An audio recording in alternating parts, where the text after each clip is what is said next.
lagi di Cari Mamam, cerita bisnis malam-malam.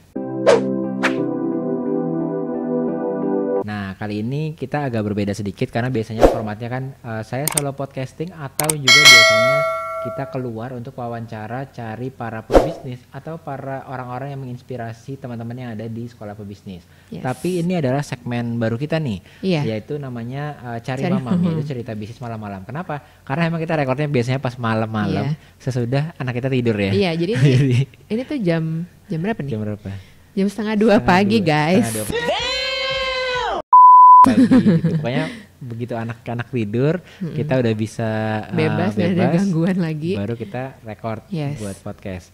Nah, di segmen kita di Cari Mamam ini saya berdua dengan orang yang ada di sebelah saya, namanya adalah Amanda dan dia adalah istri saya guys. Jadi istri sekaligus juga partner di bisnis juga ya, sekolah bisnis tapi juga bisnis dari awal sebelumnya gitu. Benar. Jadi dari awal banget, dari kita pacaran bahkan ya, itu kita udah mulai untuk ngobok-ngobok mangga dua kita waktu itu. Mangga dua ya, berdagang. Nah dulu kita mulai dari apa ya dulu awalnya? Ini jasa goodie bag kalau nggak kan, salah. Apa itu pertama ya goodie bag ya? Jadi dulu kita ke Mangga 2 gitu, kita belanja-belanja kira-kira kalau goodie bag anak itu isinya apa gitu. Itu pertama kali banget kita pacaran berdua dan ternyata entah pengen kenapa bisnis bareng. Kok bisa pengen bisnis bareng, terus kita nyoba waktu itu ke Mangga 2 cari supplier gitu ya, cari tempat-tempat di mana kita bisa buat goodie bag gitu. Nah, jadi mulai dari awal kita udah berdua gitu. Mungkin banyak dari teman bisnis nih yang masih belum pernah ketemu dengan Amanda, tapi juga penasaran gitu sebenarnya berapa sih timnya sekolah pebisnis, siapa aja sih gitu. Nah, Amanda ini adalah dia yang megang semua hal mengenai event atau community director lah, termasuk juga manajer. Jadi tim-tim sekolah pebisnis itu semuanya di bawah Amanda. Kenapa? Karena saya orangnya night owl banget ya. Jadi kayak biasanya saya nggak tidur sampai pagi gitu. Jam 5 pagi baru tidur, jadi ya kebangunnya juga pasti kan lebih siang. Tapi emang kerjanya produktifnya di malam hari banget gitu ya. Yeah, maklum teman-teman saya biasanya itu kalau orang kreatif kan kayak gitu, nggak bisa tidur, nggak bisa. Dan mungkin kalau misalnya siang-siang itu ada gangguan-gangguan sedikit, itu mengganggu kinerja tuh. Ada misalnya anak ajak main gitu-gitu. Dan untungnya kita udah tahu itu dari sejak awal ya, dari pas pacaran ya, gitu. Jadi udah tahu bahwa personality saya kan memang introvert gitu, sedangkan personalitinya Amanda itu lebih ke arah extrovert gitu. Dan waktu itu emang kita ngobrolnya nyambung banget karena dulu kan dari psikologi juga ya, lulusan psikologi gitu. Jadi ngerti masalah extrovert dan introvert tuh cukup dalam juga, udah ngerti gitu. Jadi kita bisa nyambung ngobrolnya, lebih paham lah, maksudnya nggak aneh banget sama orang introvert gitu, karena memang kepribadian kan beda-beda gitu. Udah tahu dari kuliah lah ya waktu psikologi. Nah, terus dari situ akhirnya kita sempat habis pacaran itu banyak long distance juga ya. Jadi waktu itu kan kebetulan saya kuliah di sebuah universitas di daerah BSD. Dari situ saya lulus jadi asisten dosen, ngajar di sana sekitar setahun, lalu dapat kesempatan untuk kuliah di luar negeri gitu. Kuliah di luar negeri, lanjut S2, ngambil jurusan manajemen industri waktu itu. Manajemen industri, terus sempat punya pengalaman kerja di sana. Tapi satu dan lain hal akhirnya kita mesti aku pulang ke sini kan waktu itu kan, balik ke padahal Indonesia. Padahal itu kita tetanggaan. Nah, padahal kita tetanggaan. Kita tetanggaan yang cuma beda blok di satu perumahan, tapi kita LDR mulu gitu. Dan gitu pun sebelumnya kita nggak pernah, jarang banget ketemu ya. Bahkan cuma tahu kayaknya di sana ada Amanda di situ nggak kenal sampai udah dewasa, umur berapa udah gitu. Kuliah gitu, baru pertama kali kita ketemu gitu. Terus akhirnya ya udah long distance pun hampir kayak 6 tahun ya. Kita pacarannya 6 tahun, long distance tuh 2 tahun setengah. 2 tahun setengah, jadi cukup lama teman-teman. Nah, tapi uniknya ternyata kita berdua ini suka yang namanya berdagang gitu. Awalnya kita berdagang dulu, mulai dari awalnya tadi nyari goodie bag itu, terus selanjutnya kita sempat ngapain lagi sih? Goodie bag, terus kayaknya aku mulai goodie bag terus sempat kayak vakum gitu kan, karena ada kuliah, mesti ada skripsi segala macam. Terus abis kuliah sih aku langsung mulai itu scrapbook. Waktu itu scrapbook ya. Nah, scrapbook tuh dulu cukup lama juga. Pertamanya yang aku sebelumnya belum dulu ya. Sendiri dulu waktu Aku kayaknya masih di Toyota, kamu Jerman udah kan? Masih. Iya. Kamu masih di luar. Itu dari sebelum merit. Kita dari sebelum merit udah ada hobi yang benar-benar ditekunin banget. Dan waktu itu sudah hampir menghasilkan juga ya. Udah menghasilkan. Lumayan ya, iya. dari Instagram juga kan waktu dari itu. Instagram. Dari Instagram. Jadi kita main Instagram tuh udah lumayan lama sebetulnya gitu. Kita merit tuh 2014. Iya 14 kalau nggak salah ya. 2014 ya. 2014 dan itu juga benar-benar dulu jualan di Instagram itu ya kita ngepost aja, ngepost foto produk, dipost terus-terusan pagi siang malam, bisa dapat omset dan dapat penghasilan dari Instagram. Jauh berbeda dengan keadaan yang sekarang gitu ya. Sekarang jauh lebih kompleks. Nah, dulu pun setelah itu kita berpikiran kayaknya produknya yang salah gitu. Tapi ternyata akhirnya sampai sekarang saya tahu juga sih bahwa Instagramnya berkembang juga ya. Instagramnya berkembang dan sebetulnya yang salah nggak pernah produknya, sedikit chance kalau sebetulnya yang salah itu adalah produknya. Biasanya yang salah adalah justru si foundernya, si ownernya. Saya sendiri waktu itu belum tahu gimana cara marketing yang baik gitu. Benar-benar. Nah, makanya juga sekolah pebisnis sekarang kita buat komunitas namanya Better Marketer gitu, karena kita sadar bahwa banyak kesempatan yang salah itu bukan produknya tapi justru si foundernya yang belum terlalu mengerti bagaimana cara marketingnya kan. Karena kita sempat ini juga ya sampai beberapa kali ganti produk ya. Ganti produk betul. Dari si scrapbook tadi, mahar, terus setelah itu kita aksesoris ya. Aksesoris ya, kita belajar import. Terus kita coba masukin aksesoris. Sempat kita buat bazar, dari bazar ke bazar. Tiap minggu kita loading loading malam, pulangnya subuh. Kan soalnya mall itu baru boleh loading kalau malam-malam kan. Jam 10 ke atas. Jam 10 ke atas kalau tutup. Pulang subuh terus besoknya jaga sendiri. Iya, karena awalnya belum kita berani. bener-bener abis loading malam jam kalau loading aja baru masuk jam 11-an ya. Iya, jadi selesai loading itu bisa sampai jam 2-an, jam 3-an. Setelah itu paginya jam 5, jam 6 itu kita udah mulai berangkat kan. Mandi, berangkat lagi. Jam 10 udah harus buka, soalnya udah harus rapi karena dan jadi SPG waktu itu kita. Nungguin sendiri. Belum berani hire SPG karena kan kita belum tahu marketnya kayak gimana, terus penghasilannya berapa. Dan kita juga belum tahu gitu. Kalau mau hire SPG itu dari mana sih? Iya, gitu dari kan. mana? Nyarinya dari mana gitu. Padahal semua sekeliling kita nggak ada yang ownernya. Kita sendirian yang ownernya. Kita benar-benar sendiri, loading sendiri, nyetir sendiri. Pakai GoBox ya? Iya, sempat kita waktu itu GoBox sendiri, saya nyetir sendiri barengan berdua. Itu waktu itu sempat udah dapat SPG juga, tapi tetap kita masih loading sendiri gitu, masih loading sendiri sampai kita dapat anak Harbolnas ya.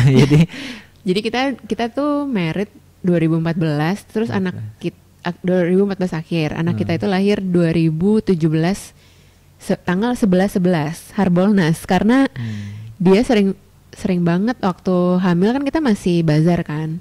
Jadi tuh sampai hamil gede sampai 36 minggu itu kita masih loading pagi sampai subuh, loading unloading, naik mobil box, hamil gitu. Waktu itu. Hamil ya, tapi besar ya, waktu itu juga tapi ya. kuat-kuat aja tapi sih, nggak capek. Tapi makanya sekarang anaknya nggak bisa diem. Dah. Iya. Gerak terus makanya. Dan entah kenapa lahirnya tuh pas banget tuh 11/11 gitu. Ya. Jadi ya mungkin disambung-sambungin aja sih. Cuma tapi ya gitulah kurang lebih ternyata kita berasal dari bukan dari sebuah media gitu kan. Banyak dari teman-teman kita tuh yang awalnya jadi influencer dulu, punya media di Instagram dulu gitu ya. Kalau kita memang berangkatnya dari seorang yang pedagang gitu dari awal ya. Oh iya, sebelumnya kita belum nyeritain ke teman-teman yang ada di sekolah pebisnis masalah sosis bakar tuh. Oh iya, ya benar-benar sebelum semuanya berawal ya. Oh, tapi itu barengan si sosis bakar itu barengan sama scrapbook.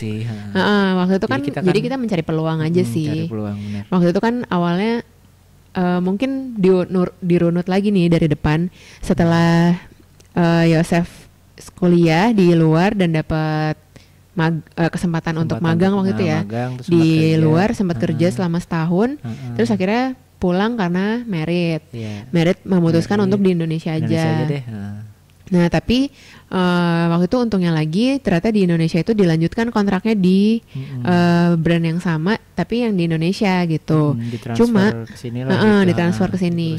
Cuma karena lokasinya cukup jauh, waktu itu akhirnya kita ngekos ngontrak pertama kali. Pokoknya feelingnya tuh kayak kita lagi live in di mana gitu ya modelnya. Ngontrak di klaster yang baru. Terus sepi banget, jauh dari mana-mana. Sedangkan rumah kita tuh yang pas tetanggaan itu adalah rumah yang udah perumahan lama yang udah rame banget gitu. Terus makanan banyak, apa gampang gitu. Sedangkan di sana tuh aku kan di rumah, aku bikin scrapbook.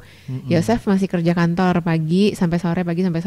Aku bikin scrapbook setiap hari sendirian, baru pindah, nggak ada temen, mau ke Alfamart beli softtext aja tuh pakai ojek. Waktu itu belum Gojek, awal-awalnya Gojek belum ada ya. Waktu itu awal-awal banget tuh, Gojek masih sedikit. Aku harus ke Alfamart bolak-balik 30.000 ojek. Gila kan, kayak di rumah lama tuh jalan kaki gitu. Intinya satu dan lain hal ternyata memang nggak cocok nih keadaan di sana ya. Itu dari sisinya Amanda gitu. Dari sisi saya sendiri sebenarnya saya lebih ke arah clash dengan keadaan yang terjadi di kantor juga waktu itu gitu. Karena memang transfernya kan dulu saya dari bagian quality management, saya juga ahli di bidang manufaktur di lean manufacturing, lulusan dari manajemen industri, transfernya ke daerah sales and marketing. Ini sebetulnya kayak pencerahan juga sih buat saya sih. Ternyata dunia sales and marketing itu nggak hanya buat orang yang extrovert aja, tapi juga dunia yang introvert itu bisa juga untuk sales and marketing juga gitu. Dari saya pengalaman untuk ada di dalam perusahaan itu beberapa lama, FGD, ketemu ternyata banyak top sales people ya, itu yang sebenarnya introvert gitu. Nah justru karena kesadaran itu dan kesadaran juga bahwa kayaknya nggak nyaman di keadaan yang open office terutama. Jadi open office itu benar-benar introvert killer banget deh gitu. Jadi kayak saya masuk ke kantor terus semuanya itu diduduk dalam satu ruangan yang sebetulnya open office, semuanya di satu ruangan, terbuka suara tuh kemana-mana gitu. Itu buat kita yang introvert itu betul-betul mematikan produktivitas gitu. Nah di situ saya memutuskan untuk gimana nih kalau kita saya resign aja gitu. Waktu saya bilang kayak gitu. Kenapa? Karena memang nggak cocok dengan pola saya sendiri gitu. Sedangkan sekarang saya kalau kerja pun masih tetap sampai malam kan gitu. Gitu. Jadi dari situ saya akhirnya cerita juga sih ke istri, cerita ke Amanda, ternyata menemukan hal yang sama juga gitu. Ada ketidaknyamanan yang sama kayaknya gitu di tinggal di situ, di lingkungan itu. Kalau istri gitu. Jadi ya udahlah kayaknya kita coba untuk jalanin apa yang waktu itu jadi passionnya dari Amanda kan. Mungkin sih ini sih mungkin ini pertanyaan yang cukup banyak masuk ke kamu juga ya. Oh iya. Gimana waktu itu memutuskan resignnya kayak gimana gitu, karena kan itu sebenarnya sesuatu keputusan yang berat dan mengubah hidup gitu. Dari awal selalu dapat gaji sekian, setiap bulan gitu, teratur dapat duit sekian, terus nanti di rumah tinggal masuk ke istri dibagi-bagi gitu ya misalnya. Tapi terus kalau resign kan habis gitu semuanya. Itu tuh keputusannya waktu itu gimana, banyak yang nanya gitu. Mungkin dari sisi aku kali ya, dari sisi aku sebagai istri, kan kalau misalnya kita menikah terus kita tahu suami kita udah kerja, udah ada penghasilan gitu kan, kita bakal lebih nyaman, lebih merasa aman gitu ya. Cuma waktu itu entah kenapa sih aku juga, mungkin karena keluarga aku bukan keluarga pekerja kantoran juga sih. Jadi memang orang tua saya itu, terutama bapak saya sih, dari situ saya ngelihat kalau dari dulu tuh memang beliau itu mencoba untuk berjualan, untuk berbisnis gitu. Jadi saya pun sebenarnya nggak terlalu familiar sama keluarga yang kantoran gitu. Jadi waktu itu Yosef bilang apa aku resign aja ya, itu aku menyambut dengan bahagia gitu. Malah kayak oh ya udah nggak apa-apa gitu. Mungkin karena waktu itu kita juga bukan gini, kita waktu itu baru married banget nih, 3 bulan ya setelah married. Kamu memutuskan untuk kita resign aja, aku resign aja gitu. 3 bulan setelah married, terus aku masih merasa oke, kita tabungan kita masih cukup. Waktu itu kita baru married 3 bulan, terus ada hadiah pernikahan juga. Dan terus ada bisnisnya juga masih jalan juga. Iya, masih ada bisnis yang aku jalanin waktu itu masih menghasilkan juga. Terus ada tabungan dari Yosef juga gitu. Jadi terus kita belum memutuskan untuk langsung punya anak ya waktu itu ya. Jadi itu nggak ada tuntutan, nggak ada buat kita tuh membiayai anak gitu-gitu tuh nggak ada tuh kayak gitu waktu itu. Ya udah kita berdua aja gitu. Jadi basic survival kita tuh udah terpenuhi sebetulnya ya. Iya, ibaratnya kan sekarang orang bilang dana darurat gitu. Darurat ya, nah kalau kita berdua doang tuh masih cukup gitu. Jadi ya udah, aku sih waktu itu lebih ke ya udah kita coba aja gitu. Iya. Nah, dari aku sih gitu banget sih. Jadi memang karena waktu itu juga sempat dengar nggak jauh dari itu ternyata sharing gitu. Setelah saya resign ternyata pernah waktu itu bahkan Amanda itu mau diterima di sebuah perusahaan ya waktu itu ya. Setelah itu perusahaan udah interview dan lain-lain, ternyata mungkin karena background dari keluarganya sendiri yang tadi dari pebisnis itu itu jadinya nggak match juga gitu. Oh ternyata kalau lingkungan pekerjaan tuh beda banget ya sama tempat aku dibesarkan juga gitu. Jadi sempat ada nggak nyambungnya di situ. Nah ini kebetulan saya juga kenapa waktu itu ngajak berdagang juga yang kayak sebelumnya Closet Box kan kita coba untuk goodie bag itu kan gitu. Itu saya jadi yakin juga buat ngajak Amanda buat usaha kayak gitu. Kenapa berdagang kayak gitu? Kenapa? Karena ayahnya itu memang seorang pebisnis. Jadi kayaknya agak aneh kalau nanya ke orang yang bukan ibaratnya pacarnya gitu tiba-tiba kita jualan ya goodie bag gitu misalnya kan. Itu kan gak kebayang buat orang pada umumnya kan gitu. Sedangkan waktu itu saya kayaknya oke-oke aja gitu ngajak karena udah ngelihat kayaknya keluarganya Amanda ini emang udah biasa pedagang gitu ya gitu. Berbeda kalau misalnya kayak keluarga saya kan, keluarga aku kan arahnya lebih ke arah dua-duanya pekerja kantoran bahkan walaupun yang salah satunya ini profesional, tenaga profesional kan gitu, tapi yang satunya ini pekerja kantoran yang dari lulus kuliah sampai pensiun itu memang bekerja gitu di satu perusahaan yang sama ya gitu. Jadi waktu saya ngelamar Amanda pun gitu saya masih pakai logika seorang karyawan yang safety gitu. Saya bilang ke ayah dan ibunya bahwa saya mau ngelamar nih untuk jadi suaminya Amanda, terus saya udah punya penghasilan, udah bekerja di sebuah perusahaan multinasional gitu. Dan itu saya bilang waktu ngelamar kan ketemu orang tua gitu, saya bilang gitu karena di logika saya itu pasti orang tua pengennya anaknya secure gitu kan. Jadi waktu saya bilang, tapi ternyata kayaknya responnya ya udahlah gitu kayak nggak, sebenarnya nggak terlalu gimana banget gitu. Bahkan pas resign aja biasa aja loh. Iya, biasa aja gitu. Saya juga kaget gitu ternyata dari dua keluarga yang backgroundnya beda dan dari keluarga saya yang bukan seorang pebisnis itu kayaknya menerima respon dari keluarganya Amanda juga agak kaget juga. Oh ternyata nggak apa-apa ya, normal ya gitu. Malah saya jadi takut sendiri kan awalnya gitu.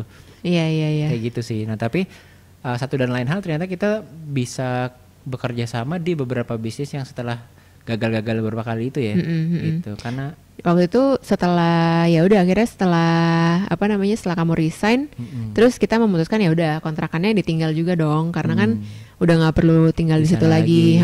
Kita balik lagi ke masih di rumah orang tua karena ya tadi kan dana-dananya dipakai untuk kita memulai usaha nih gitu. Betul. Jadi ya mungkin itu satu sisi keuntungan buat kita juga, orang tua kita masih memiliki tempat untuk menampung kita berdua gitu. Ya, walaupun nggak kaya banget lah, tapi itu kayak middle class lah ibaratnya ya. Paling nggak kalau kita tiap hari dikasih makan nasi sama ayam bisa lah gitu ibaratnya gitu loh. Bukan yang kayak orang tua kita tuh. Nggak semua orang kan punya kesempatan untuk itu.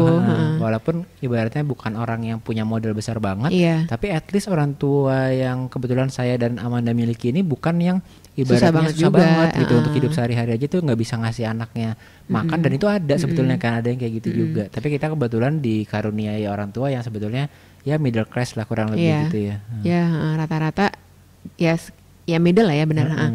Jadi ya udah dari situ kita kembali lah ke rumah orang tua untuk mencoba ya itu tadi melanjutkan si scrapbook dan mulai sosis tuh waktu itu ya. Jadi waktu itu saya dan Amanda itu ibaratnya kita baru sebagai pebisnis pemula juga ya, dan kita tanya-tanya juga. Bahkan bukan pebisnis tuh, pedagang ya, cuma pedagang pemula. Cuma jual gitu. Beli jual.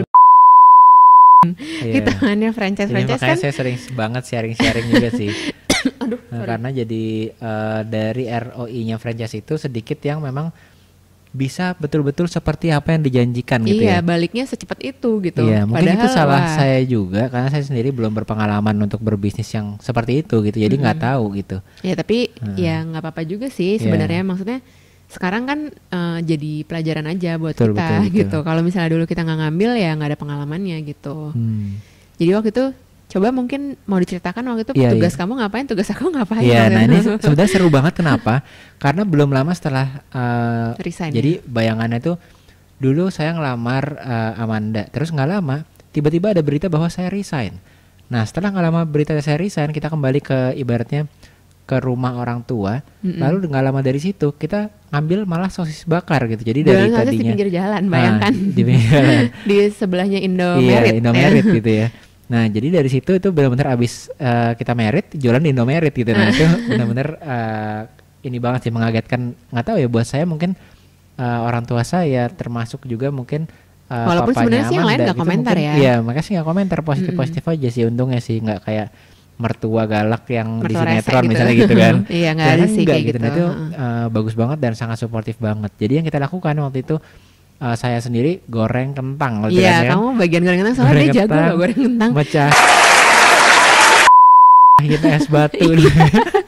Mecahin es batu tiap pagi. Iya benar-benar. Bangun pagi-pagi. Kalau aku ini bakarin sosisnya sosis gitu. Sama bikin ice blend namanya waktu itu kita ada ice blendnya sama ada sosisnya kan waktu itu ya. Ice blend dan sosis. Nah kita dulu memang berawal dari seorang pedagang yang betul-betul dari stand sosis gitu dulu kita. Nah tapi si Yosef ini kesukaannya terhadap desain itu udah terlihat banget dari waktu pas kita jualan sosis ini, karena kan sosis franchise ini kita tuh udah dapet kayak sebenarnya udah lengkap gitu ya, ada standnya, udah ada desainnya, udah tinggal jualan lah ibaratnya. Cuma tuh dia gemes karena menurut dia tuh desainnya kurang bagus gitu. Jadi akhirnya ya dia desain sendiri tuh banner-banner. Ya buat banner bahkan buat standnya pun akhirnya kita desain lagi. Iya maku sendiri akhirnya ya. Sendiri, terus buat brosurnya saya buat sendiri juga. Dan ini sebetulnya dari sejak zamannya jualan Explosion Box tuh mungkin nggak desain sih, di zamannya Explosion Box tuh lebih ke arah editing gitu kan, fotonya saya edit segala macam, fitnya tetap di post walaupun waktu itu kita belum ngerti dan cara postingnya masih salah, kontennya masih nggak bener, tapi segala hal dari mulai fotografinya, lightingnya itu, angle-nya itu udah benar-benar semuanya banget. Kan itu aku yang upload kayak gitu kan modelnya kan, kayak gitu. Jadi itu kita sambil nungguin sosisnya ada dua nih, kita bikin sosis satu di Indomaret itu kita pakai mbak buat jagain, satu lagi di depan teras rumah yang sebetulnya kompleknya juga nggak rame gitu. Tapi karena kita tidak mengerti yang namanya artinya traffic itu apa gitu, pokoknya ada lahan kosong kita buka aja. Kita buka tuh di teras rumah kan, kayak ya udah buka aja kan, nggak bayar sewa. Terus kita di dalam rumah di dalam satu ruangan tuh kita bikin jadi ruangan kantor. Aku produksi Explosion Box waktu masih banyak pesanan, sama Yosef itu ngedit di komputer gitu. Nanti kalau ada yang di luar beli gitu, baru kita lari keluar. Kita keluar, ada beli gitu, terus kita keluar gitu. Dan bahkan waktu itu kita udah sampai hire orang juga buat bantuin kamu buat Explosion Box kan waktu itu kan. Iya, tapi itu next step tuh, setelah sosisnya tutup. Oh iya benar, kita mulai fokus ke situ ya. Baru mulai fokus ke Explosion Box karena ternyata setelah dijalanin tuh kita mulai agak kerasa, pemalas untuk mencuci dan ngitung stok malam-malam juga, berangkat. Terus kita mesti beres-beres stand di Indomaretnya pagi dan malam gitu. Lama-lama sih dibantuin sih lumayan, masih ada SPG-nya kan udah dibantuin. Tapi tetap aja kayaknya begitu kita nyoba, memang ada beberapa bisnis tuh yang setelah kita coba itu kayaknya bukan bisnisnya buat kita juga gitu. Jadi kita lama-lama tahu juga kan gitu. Ya pas ada yang beli ya senang, cuma pas akhirnya dijalanin beberapa bulan tuh kayaknya di kita berdua nih sangat berat gitu jadinya. Akhirnya ya udah nggak kita lanjutin. Bukan berarti yang Explosion Box itu nggak berat ya, enteng gitu, tapi nggak juga gitu. Jadi sama-sama berat, tapi kita lebih memilih beratnya itu di Explosion mungkin lebih Box enjoy gitu ya. lebih enjoy makanya menikmatinya. Karena ya nggak ada satu bisnis yang lancar terus kan sebenarnya. Kalau misalnya kita mau mencari kesalahan di bisnisnya atau di barangnya ya nggak ada gitu. Maksudnya kita ngelihat orang lain misalnya kok dia jualan ini enak ya. Ya tapi di balik itu pasti ada kesusahan yang dia hadapi, tapi mungkin nggak di share atau nggak diperlihatkan. Tapi ya pasti adalah nggak mungkin semuanya lancar gitu. Nah terus dari situ akhirnya kita memang setelah itu sosisnya pun kita tutup ya, setelah kita sadar bahwa kayaknya ini bukan jalan kita untuk menuju yang namanya ya financial freedom dari bisnis lah gitu. Akhirnya ya udah kita nggak lanjut untuk di sosis itu gitu. Nah setelah dari situ baru kita kayaknya food and beverage itu bukan kita nih. Kita coba cari yang lain lagi apa lagi gitu. Nah kebetulan karena saya sendiri suka desain, ternyata di stand sosis pun akhirnya saya redesign lagi. Brosur akhirnya kita juga saya buat lagi, kita coba nyebarin brosur gitu. Senang dengan hal-hal yang berkaitan dengan kayak gitu. Akhirnya kita fokus lagi ke Explosion Box gitu. Dan akhirnya kita hire satu orang buat bantuin produksi. Tapi itu juga gimana tuh? Jadi akhirnya kita merasa bahwa yang tadi di awal kan kita ngambil sosis karena kita pikir Explosion Box ini susah untuk dinaikin kan. Karena kita udah sampai masuk ke TV mainstream loh. Iya benar. Ke Metro TV, ke Net TV, ke Kompas. Kompas waktu itu ya sempat ya. terus ada yang lifestyle juga iya, itu iya. kan. Apa sih MNC gitu, MNC lifestyle. Nah jadi udah sempat ke beberapa media mainstream karena kita waktu itu begitu sosisnya tutup, kita langsung berpikir wah berarti marketingnya harus digenjot nih gitu. Aku waktu itu kontak ke temen yang kebetulan memang kerja di stasiun TV. Iya. Terus ternyata ada segmen yang bisa masukin kita ke situ, ya udah kita dipanggil untuk interview gitu ya di segmen itu. Terus dari satu lain TV hal kita berlanjut ke TV-TV lain gitu. Tapi ternyata gimana? Ya ternyata memang kita berpikiran untuk coba lagi yang lain lagi kan. Setelah memang kalau bisnis yang explosion box itu memang bagus, tapi kita stuck lagi ya? Stuck juga ya. Dan memang tren itu juga salah satu dari tren juga kan. Makanya sekarang juga di mall-mall explosion box juga toko-toko scrapbooknya akhirnya tutup gitu. Jadi semua yang tempat aku beli barang bahan-bahan tuh udah nggak ada satupun loh yang buka. Supply-nya pun udah mulai nggak ada. Jadi ya udah akhirnya gimana lagi nih? Kita harus cari solusi waktu itu kan. Jadi akhirnya kita masuk ke bazar itu ya. Import waktu itu. Kita cari ini aja sih, cari kesempatan lain apalagi ya gitu. Terus waktu itu kebetulan di sempat di-mention sama almarhum papa untuk coba import aja tuh, ada seminar gitu ya. Waktu itu seminarnya gratis import. Ya udah kita coba deh datang. Kayak kita ikut workshopnya. Sempat waktu itu kita shopping ke beberapa workshop import juga kan. Pokoknya simpelnya adalah kita mengimport barang, habis itu kita jual kan gitu. Waktu itu kita jualnya memang karena kita sadar Instagram itu berubah ya algoritmanya. Pokoknya cara jualnya berubah deh yang kita ketahui gitu. Tadinya kita posting sempat dapat omset di explosion box, tapi sekarang kayaknya makin berkurang gitu. Jadi kita sadar kita nggak bisa pakai Instagram lagi untuk mengembangkan bisnis. Nah dari situ akhirnya kita coba main di offline, benar-benar kan waktu itu. Di offline. Gitu. Waktu itu kita ada Instagram tapi cuma untuk pengumuman aja bazarnya di mana kapan gitu, tapi kita nggak jualan dari online gitu. Malah sempat waktu itu di marketplace ya. Kita masukin marketplace juga, gitu. Tapi nggak jualan di Instagram gitu. Betul. Sampai itu pun berlanjut bazarnya dan kita tahu ternyata main di Instagram itu udah nggak sama seperti tahun kita waktu itu masuk ke Instagram 2014-2015. Ternyata ilmunya itu jauh lebih banyak dan lebih kompleks lagi. Dan akhirnya itu kita tahu setelah kita join ke salah satu workshop Instagram. Itu workshop yang pertama kali kita datengin ya di bidang marketing gitu ibaratnya ya. Setelah itu kita mendapatkan insight banyak banget, dan dari situ kita nggak berhenti untuk datang ke workshop lainnya juga gitu untuk belajar mengenai gimana cara marketing. Betul. Dan kita sadar bahwa ternyata berbisnis itu perlu ilmu marketingnya juga gitu. Akhirnya kita belajar banyak hal. Nggak cuma produk-produk aja. Nggak cuma produk gitu. Nah oleh karena itu makanya pada akhirnya sekarang kita buat setelah bisa Instagram ini, akhirnya kan sekarang kita home care kan. Sugarless underscore home care. Akhirnya nih bisnis setelah aksesoris ya. Aksesoris. Betul. Waktu itu kita cari peluang lain lagi karena waktu itu kan import sempat terkendala lah ya. Kita 1 tahun nggak punya barang baru gitu. Jadi ya udah akhirnya kita mencari kesempatan di tempat lain, dan kebetulan waktu itu pas habis melahirkan ya. Habis melahirkan kita juga mikir ya sebetulnya talent kita apa aja sih gitu. Ternyata talentnya Amanda ini adalah mengenai people gitu. Jadi relate about people. Sedangkan saya itu lebih ke arah kreatif, lebih ke arah marketing juga gitu, lebih ke arah situ. Jadi kita mengkombinasikan kekuatan kita berdua ke sebuah bisnis yang kira-kira bisa enak, bisa dijalankan. Karena terakhir kita setelah selesai bazar itu kita sharing ya, apa sih yang paling kamu suka dari waktu kita menjalankan bisnis bazar itu gitu. Ternyata katanya Amanda yang paling dia suka adalah saat dia memaintain SPG yang kita waktu itu kan kita hire SPG gitu. Abis itu misalnya ada orang yang beli, customer, aku harus nyambut atau aku harus ajak ngobrol, itu aku seneng banget gitu. Jadi walaupun orangnya ya nggak beli, tapi ya aku happy aja untuk bisa komunikasi sama orang gitu. Nah kayak gitu. Jadi itulah kenapa akhirnya begitu kita mulai di online, kita malah nggak jualan produk ya. Karena kita sadar bahwa kalau kita jualan produk, kita kira ngurusin stok barang yang ada di rumah kita misalnya, atau di ruko kita, di gudang kita, tapi akan sedikit interaksi dengan pelanggan kan itu dibandingkan dengan kalau kita buat memang yang service based business gitu. Nah sebenarnya dari situ akhirnya kita mengkombinasikan kebiasaan kita berdua dan buat si Sugarless Home Care ini. Gitu. Akhirnya sampai sekarang sih udah berjalan beberapa tahun. Itu kita di bidang jasa namanya Sugarless_Home Care.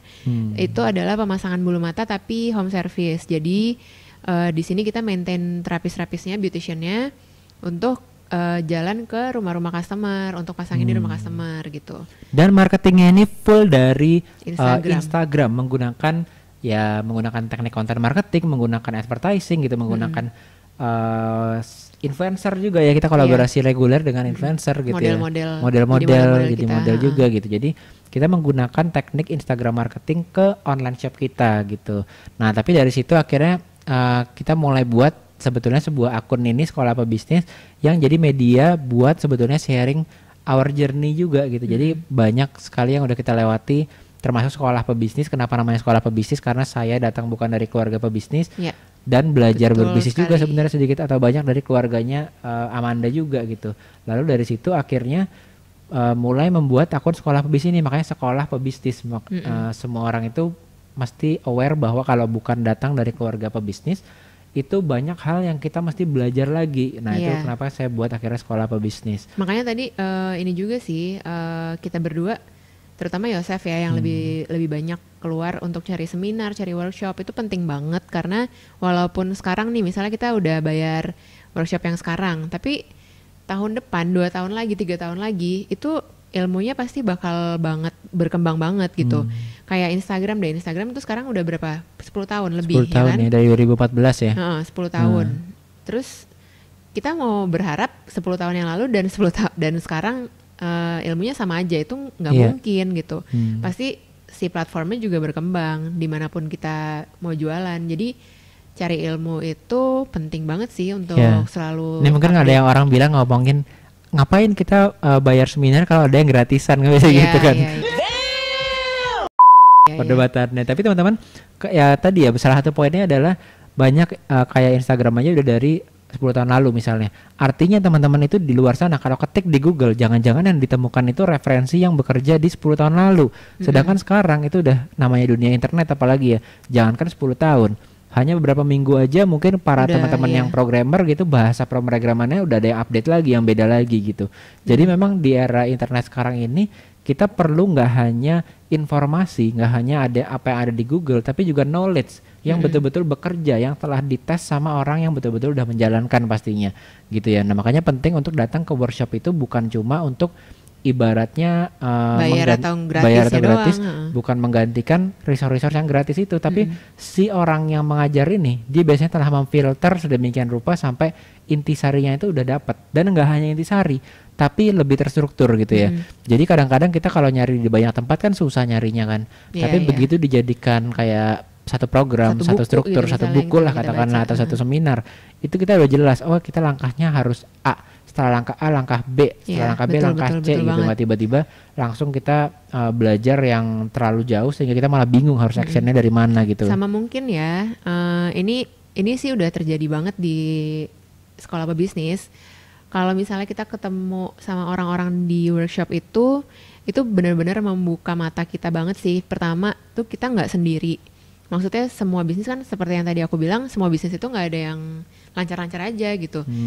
Nah sedangkan waktu kita lagi berada di kondisi titik terendah kita sebagai pebisnis, itu tuh kita pasti bingung mau cerita ke siapa, kita harus gimana sekarang gitu. Sedangkan kalau kita bisa datang ke workshop, ke seminar, itu tuh kita bisa lihat cerita orang macam-macam yang bahkan mungkin lebih parah dari kita, dan itu bisa jadi tempat untuk saling menguatkan lah gitu. Kalau misalnya kita harus jalan terus nih, karena ya orang lain juga bisa kok bangkit lagi, bangun lagi gitu. Nah selain itu kita bisa menemukan partner-partner yang tak terduga juga ya, betul. bisa partner kenal sama juga, orang gitu. Jadi banyak banget dari seminar, dari workshop yang akhirnya kenal sama kita juga gitu. Dan beberapa pernah bahkan kerja sama bahkan kita. Gitu. Nah itu penting banget sih memang, karena kenapa? Karena saya sendiri tujuannya menginterview orang-orang di Sekolah Pebisnis juga karena ingin menyebarkan apa yang kita dapatkan insight-nya dari ikut-ikut workshop itu. Mungkin buat teman-teman yang wah kayaknya workshop harga segitu atau itu mahal banget dan lain-lain gitu, nggak worth it nih. Nah teman-teman dengan dengerin Sekolah Pebisnis aja itu udah mendapatkan insight yang bagus banget kan. Interview orang-orang yang luar biasa bagus juga. Nah itu adalah salah satu contoh kenapa teman-teman harus ikut workshop atau seminar juga ya.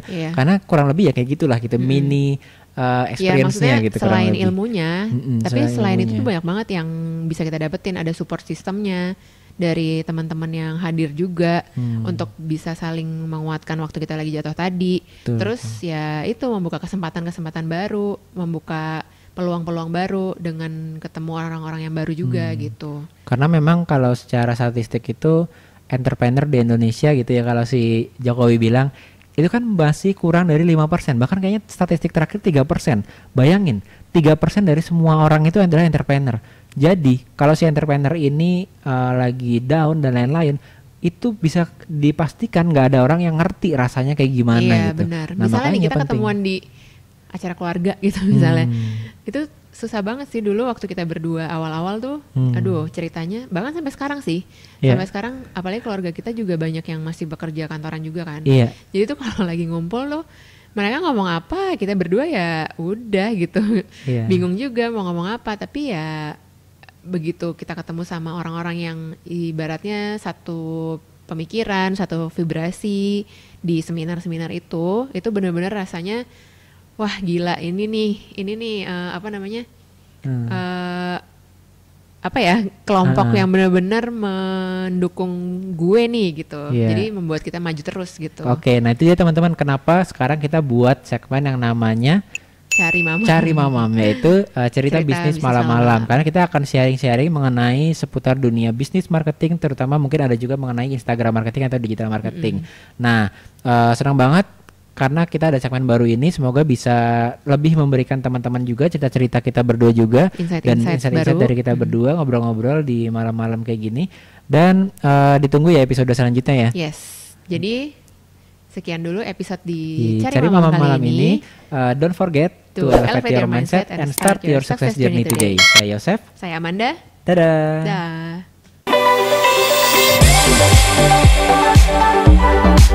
Dah.